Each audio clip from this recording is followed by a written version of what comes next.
a really thin mobile phone. If they can get all those specs for the mobile phone, I am absolutely there.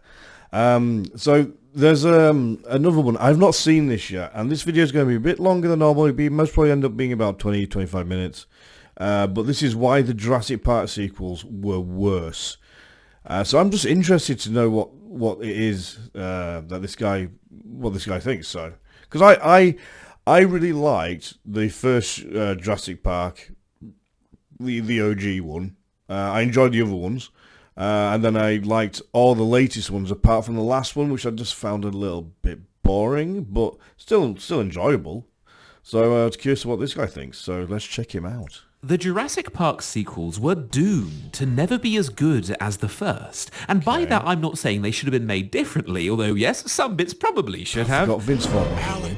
I'm saying that while Jurassic Park is a wonderful story, it's creative and fun and captured the imagination of a whole generation, it is also a story concept that lends itself rather poorly to having follow-up stories. When you're making a sequel, you've always got to ask, why did people love the first one? And with Jurassic Park, the entire first half of film 1 is dedicated to this feeling of wonder. Seeing the Brachiosaurus alongside the characters in a way that back in the day was absolutely breathtaking. Having the raptor come out of their eggs, having the wacky idea of DNA encased in amber explained to us, even having the characters help with the health problems of a triceratops, which is a thing so weird it can't help but capture our attention from sheer novelty value alone. So much of this film is so awe-inspiring, you can't help but smile through most of it. The OG was amazing. For all intents and purposes, we, the audience, reacted to Jurassic Park in much the same way Hammond wanted his... I never saw, I think I was about 13ish when it came out. I was at high school. I never saw it at the cinema, and I was gutted. Everyone at my school had gone to see this film. Literally everyone. I don't know anybody at my school that hadn't seen the film. I never got to see it on a big screen, and I am still gutted to this day that I never got to see it on the big screen. Park goers to react when they first arrived. But at the film's midpoint, it turns into a horror story as everything goes wrong, and to its credit, the film handles this genre swap in the middle impeccably. When that hunter gets flanked by the Velociraptor and he says, "Hello, girl," that will be forever etched in my memory. It terrified me as a kid. Yes, the movie had great music and effects and writing and so on, but I'd argue it was those two things, the wonder and the horror, both of which being very well done, are the main things that define Jurassic Park's identity as a story. And it was those two aspects that needed to be recaptured in order to make a great sequel. Only there was a problem, because how do you capture a sense of wonder a second time over? That's a good point. It's a question that's way harder to answer than it might first seem, because we only feel awe at new crazy ideas. And how do you throw in new ideas of that caliber when you've already exhausted your concept's capacity to create awe? Jurassic Park is a real one and done kind of story concept that's great for a short, powerful burst of wonder, just enough to last for the first half of a film, let's say, but not much after that. Meanwhile, when you look at other films like Star Wars, that is not the case. A New Hope had part of its core appeal be awe at this creative new setting. A New Hope, at the end of the day, is really just the hero's journey told in another form. It's not exactly a fresh kind of story formula, but what elevated that story to being so much more was a highly creative, awe-inspiring setting. Lucas knew that, so made a great sequel by finding a way to carry over that wonder. Now we get to see Hoth, an alien Arctic world, then a city floating above a gas giant. Both imaginative settings that rekindled that feeling of wonder so integral to the fun of film 1. Jurassic Park, due to the nature of its concept, couldn't do this because, as obvious as it is to say, you can only show us dinosaurs for the first time once. They had to abandon the idea of recapturing that awe and doubled down on the other thing the film did well, that being the horror. So films 2 and 3 are nothing but out-and-out horrors from start to finish. I have no doubt that back in the day, people went to see Jurassic Park 2 and 3 expecting to feel that wonder all over again, but were left sorely disappointed.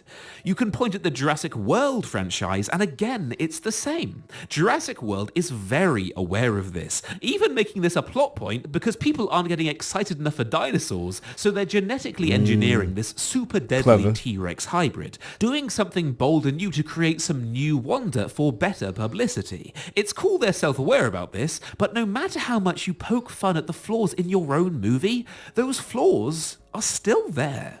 Let's not forget that there's another side to this issue. I've said before on this channel that one of the principles that makes any good sequel good is that they don't just recapture what people liked about the original, they also add in a bunch of new ideas that harmonize with those original elements. For an example of this done right, look at Shrek 2. In film 1, we have the humour, the reimagined fairy tale elements, and the romance between Shrek and Fiona. So what Shrek 2 did, which couldn't have gone down more smoothly, is they took everything loved about film 1 and didn't just carry it over, they took it to the next level. Shrek's and Fiona's romance is fleshed out even further as we explore it in a new way. We're getting new characters like Prince Charming and the fairy godmother, massively fleshing out the scope of these fairy tale elements, yet doing it in a way where it's directly challenging Shrek's and Fiona's relationship because that's the goal of these new characters. Films like Shrek 2, Terminator 2 and Empire Strikes Back are masterclasses in great sequeling because of this approach. Imagine if we got 2 more films after Shrek 1 that did nothing to evolve that formula. They just had Shrek once again escorting Fiona across a fairy tale land. That sounds way more boring than what we got, and that is more or less... Yeah, I see what he's saying, but the very first Jurassic Park, okay, so the very first Jurassic Park, if you read the book, there was loads of stuff missing from the first Jurassic Park. And a lot of things that were missing from the first Jurassic Park, I really wanted to see on the screen. And then when they did the new one, the first Jurassic World, I think it was, the first of the 3, they brought a lot of those things from the book into it. So for me, yes, it's the same sort of thing. I can understand what you're saying, but I finally got to see all these things in the books that I've been wanting to see for ages.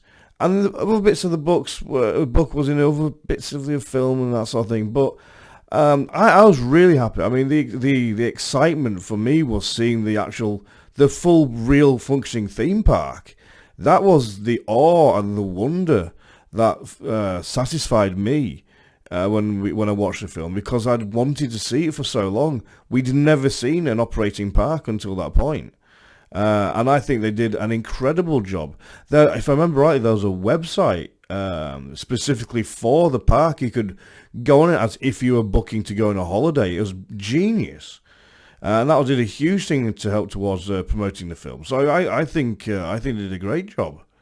That's exactly what the Jurassic Park sequels are, especially 2 and 3. While watching them, there is a strong sense that all those films are really out to do is recapture the exact same feelings we felt in the climax of that first film, and nothing else. Whenever you look at great sequels, they always get more creative than this. It is no wonder people don't like those films. Because as Ron Swanson once said, it's always worse the second time around. You can look at the first one. The plot of this one is a corporation chooses to meddle with nature and create a dinosaur theme park for profit. But they're pushing the boundaries of science further than they should be pushed. A man in touch with nature comes along and says, no, you shouldn't do this, don't mess with nature. But they're ignored, and of course it ends in disaster and becomes a bit of a horror story as everyone is eaten by dinosaurs. So the funny thing is, I was...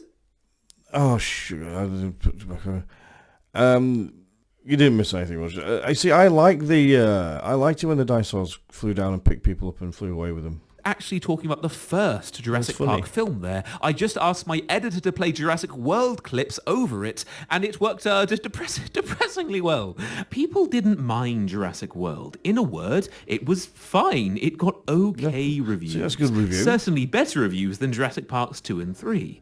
But I've yet to meet one person who enjoys it more than that first film, and there is something to that. I think Jurassic World and The Force Awakens fall for an identical problem. They're both living in the shadow of a great story that came before, so in the writer's infinite wisdom, they decided, hey, why bother to do something fresh when we can tell the exact same story again? Like, you know what happens when you photocopy something and then you photocopy that photocopy, and each time you do it, the details just get worse and worse? Yeah, that is my review of the Jurassic World trilogy. From a sequeling perspective, there is a fascinating devolution as the films go along. Like, say what you like about how well they were made, but what is clear I'm not a is they huge fan lost of touch the with their latest roots Star more and Wars more movies as at things all. I went think along they're until it ends with Jurassic trash. World Dominion. In In the this sense one, of the while they give us poor obligatory writing, horror scenes, that just they doesn't also mess have up they bike turned out to chases, be. which will be more at home in an Indiana liked it, Jones Greg, film but than I they did would a not. Jurassic Park one. There's even a whole sequence involving a knife fight and leap across a balcony that feels uncannily similar to a certain scene in Jason Bourne Ultimatum. It is playing on screen right now for you for your judgment. Let me know if these scenes look oddly similar to you. We also have scenes where characters are infiltrating an enemy base like it's some kind of spy thriller. And while they're fine scenes, we didn't love Jurassic Park for the Jason Bourne action thriller emphasis. And we didn't love it for that Indiana Jones feel either.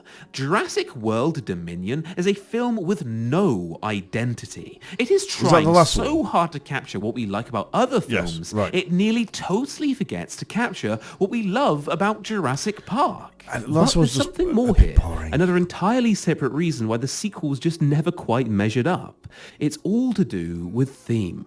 The big theme of film one can be boiled down into the question, can science go too far? Like any good story, we have characters taking different stances on this theme. We have Grant, a technophobe who loathes modern science. I hate computers. Dr. Grant's not mission compatible.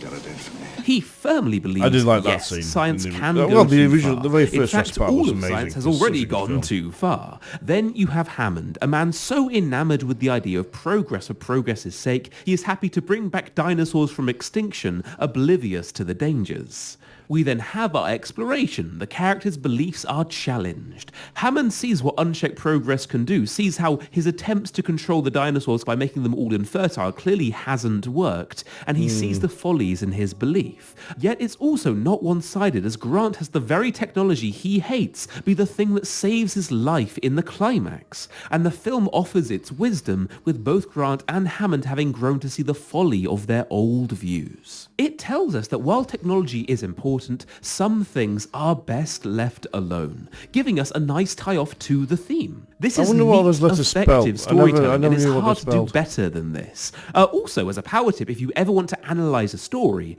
the main character's arc almost always underpins the theme of the story. So as a technique to realize the theme of any story, you should start by asking, how do the characters change, and extrapolate from that what the story is trying to say. So, with that said, let's do exactly that for Jurassic Park 2. What is this one's theme? Well, Jeff Goldblum begins the film saying interacting with the dinosaurs on this island is the worst idea in the history of bad ideas. He only agrees to go there because his girlfriend is about to die there. In the middle of the film, he says, Taking dinosaurs off this island is the worst idea in the long, sad history of bad ideas. and at the end of the film, his beliefs are fully vindicated because, yes, it turns out letting a T-Rex loose among humans isn't a good idea after all. Yeah, it doesn't go well, Ian does it? is static. It's honestly rather funny how the Ian we see at the end of film 2 is identical to the Ian we see at the start of film 1. He learns no lessons. Now, Ian being static works fine for film 1, Yeah, but no, I don't think that's fair. I mean,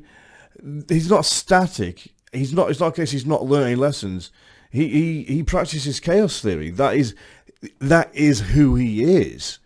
He can see, well, not to see, he can't see the future, but he can take all the variables, put them together, and he goes, this is the eventual outcome, and be fairly close to, in being correct. So, yeah, but that is his personality. That is who he is. So he will always be the same thing throughout any film that you have with that character. It will always be, I will warn you about these problems because I've done the math with chaos theory, blah, blah, blah. And it's just, So, yeah, I think that's a bit unfair. side character, and side characters can easily get away with never changing. But now he's the protagonist in film 2, we've got to have something to latch onto here, a big internal issue he's struggling with that relates to this new theme. But Jurassic Park 2, as best I can tell, is a story that doesn't really have a theme. It has loose ideas about greed and capitalism, but it doesn't conclusively say anything other than echo the conclusions already reached by film 1. It is very much one of those roller coaster films where you should just turn your brain off and enjoy it. Just don't think about it too hard because there's not much going on beneath the surface. People love Jurassic. Yeah, you're right. So number 1 was the introduction, the awe, the amazement, the horror of what it could be. Number 2 was the long-awaited T-Rex live in America, in New York, like the horror and how that would play out. Everybody's wanted to see it, and they did it. That's what they did, and they gave us it, and I'm really glad they did. I really enjoyed it. The whole thing was, the whole concept of through is pure greed, and we're going to go off and steal these dinosaurs from an island, bring them back, and then we're going to put them in a park, or let people see and pay to look at these gigantic monsters, and look how great we are, a bit like the King Kong, bring it back to New York and that sort of thing. So, and that's what they did, and we got to see a T-Rex in the back garden of someone's house, which is something everybody's wanted to see. So it was great. Park for its rich themes. So of course they'd be disappointed with a sequel that dropped the ball here so totally. With Jurassic Park 3, however, things do get a little bit different. The film made an interesting choice where they did give us a new theme, but this time it's around a couple learning to rekindle their old romance as they search for their lost son. It's about family, essentially. And yes, film 1 did have that mini arc where Grant learns to love kids more. This is definitely a better choice than what we got in film 2, because having a theme is better than having none, as it turns out. The issue is that, again, they're totally misunderstanding the greatness of film 1. Grant learning to love kids, while it was enjoyable, was a mere footnote of that movie. The larger question of can science go too far is way more prominent, and I'd argue resonated with audiences far more than Grant's side arc of learning to care more about kids. To back that point up, it is interesting to note that in the original novel, Grant does not have this arc. It is purely an addition for that film. In the book, he likes kids from start to finish there. Yet, Michael Crichton's novel is still a beloved story that sold like hotcakes.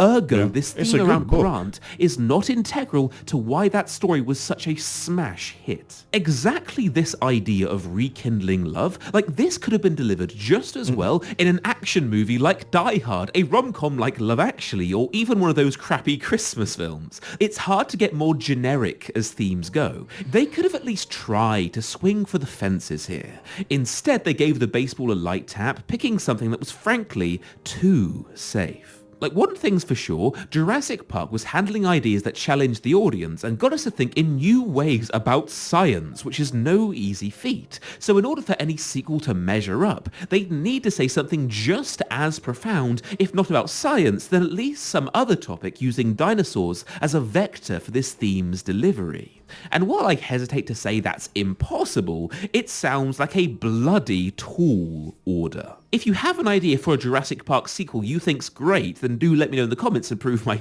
cynicism wrong. But if you ask me, the studio should have held off on making any sequels until a concept came along in this vein that had something at least somewhat profound to offer. But they evidently didn't do that when making Jurassic World. Admittedly, this film has an identical plot. No, I don't fully agree with that. I think they did have a clear view.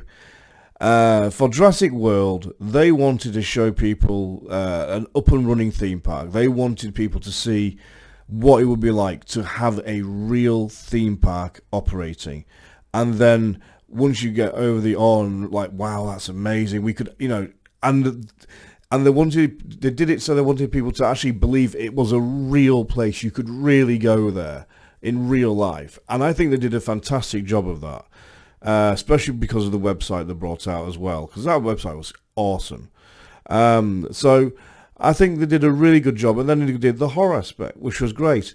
The second one, I think they started to lose their way a little bit in the second one, but still had a good idea about, genetics and all that sort of thing. The third one, however, it didn't. I don't think the third one went quite as well as they'd hoped, and I think it could have been done a lot better, personally. But anyway.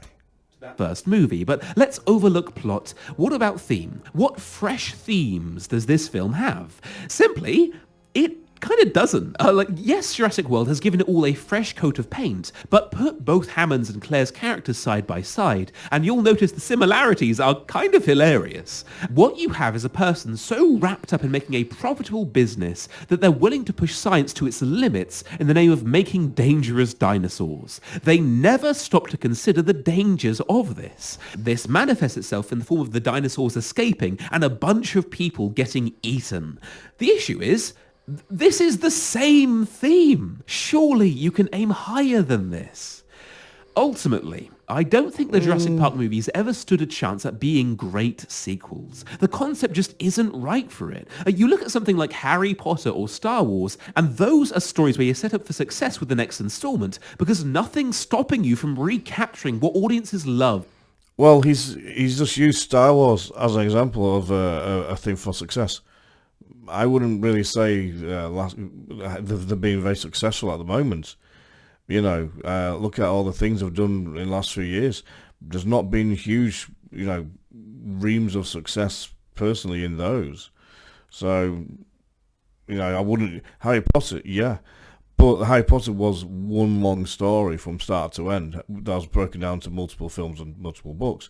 So, of course that would work. But, anyway.